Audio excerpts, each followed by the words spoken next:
కథ గుర్తొస్తున్నాను, చెప్పాను కదా గుర్తుందా? ముగ్గురు స్త్రీలు కథ విన్నారా? ఓ ముగ్గురు స్త్రీలు బాగా స్నేహంగా ఉండేవాళ్ళట. వాళ్ళు కట్టెలు కొట్టి అమ్ముకునే పని వాళ్ళు, కట్టెలు కొట్టి అమ్ముకునే పని. ఇప్పుడంటే గ్యాస్లు ఎక్కువైపోయి ఎవరు కూడా కట్టెలు పట్టించుకోవట్లేదు, కానీ కట్టెలకి మంచి ఇల్లు ఉంది కదా. కట్టెలు కొట్టి మోపులు కట్టి ఎక్కడన్నా టౌన్కి వెళ్ళి అమ్ముకునేవాళ్ళు. అది వ్యాపారం అయితే వాళ్ళు ముగ్గురు బాగా స్నేహంగా ఉంటున్నారు, చక్కగా ఆ పనుల్లో ముందుకు వెళ్తున్నారు. ఎక్కడెక్కడ కట్టెలు ఉన్నాయని కూడా ఒకరికి తెలియకపోయినా పలానా చోట ఒకటి ఉందని ముగ్గురు కలిసే చేసుకుంటున్నారు. ముగ్గురు చక్కగా పంచుకుంటున్నారు, ఏ భేదం లేకుండా బాగా బతుకుతున్నారు.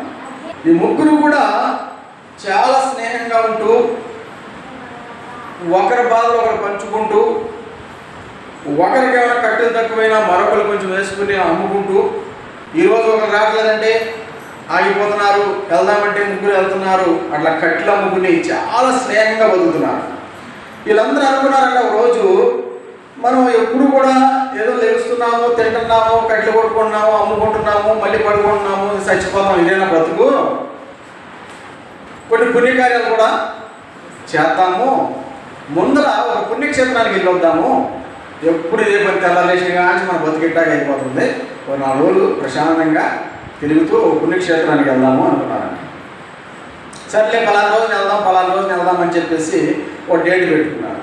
పెట్టుకున్నప్పుడు ఒక ఆమెకి డబ్బులు సమకూడాల, వాళ్ళు సాయం చేయడానికి వాళ్ళకి సాలినట్టు ఉన్నది. ఫిక్స్ అయిపోయారు, ఏం చేయాలనుకున్నా సాధ్యం కాదు.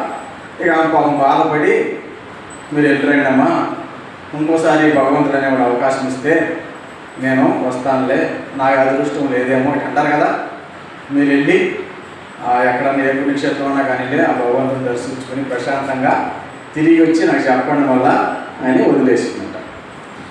అప్పుడు వెళ్ళిపోయారు. ఈయన చేస్తున్నప్పుడు కట్టెల పని చేసుకుంది. ఈమె కట్టెలు కొట్టుకుంటూ అనుకుంటుందంట,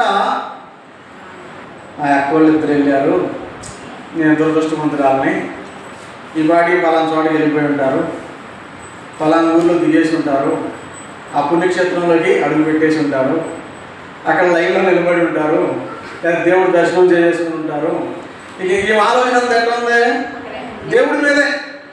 ఉదాహరణకు ఒక ప్రార్థన అనుకో, వెళ్ళారు, ఈ బాడికి వెళ్ళిపోయి ఉంటారు, బాగా ప్రార్థన చేసుకుంటూ ఉంటారు, వాళ్ళ దేవుడు వాక్యం వింటూ ఉంటారు, అది ఇది నాకు అదృష్టం లేకపోయింది, అట్లా ఇట్లా అన్న దేవుడు ఎత్తుకుని చిన్న చూపు చూసాడు, ఏదో బాధపడతా ఉంది. ఈ ధ్యాస అంతా ఎక్కడ ఉంది? పుణ్యక్షేత్రాల దగ్గర దేవుడి మీద. వాళ్ళిద్దరు ఉన్నారు కదా, పుణ్యక్షేత్రాలకు వెళ్ళారు, లైన్లో నిలబడ్డారు, అన్నీ చేసుకుంటారు. వాళ్ళు ఏమంటారు తెలుసా? మనం ఇక్కడికి వచ్చేసాం, 4 రోజులు పడుతుంది మనకి, ఈ 4 రోజులు కట్టెలన్నీ దానియే, లాభం అంతా దానిదే. అది అదృష్టవంతురాలు అయిపోయింది. మన కట్టెలు కూడా అది అమ్మేసుకుంటుంది. ఎంతసేపు కట్టెలు ఇవ్వాలా. ఇది కూడా కథలే, నిజం కాదు. అప్పుడు దేవుడు అనుకున్నాడంట ఈ అమ్మతో, అమ్మ ఇందు కలడు అందు లేడని సందేహం ఉన్నదని వేదాల్లో ఉంది కదమ్మా, కాబట్టి నువ్వు ఇక్కడున్నా కూడా అసలు నేను నీ దగ్గరే ఉన్నాను, నువ్వు రాలేకపోయావు అంతే. నీ మనసు ఎక్కడ ఉంది? మనసే సమర్పయామి, చేశానుగా అన్నట్టున్నావు.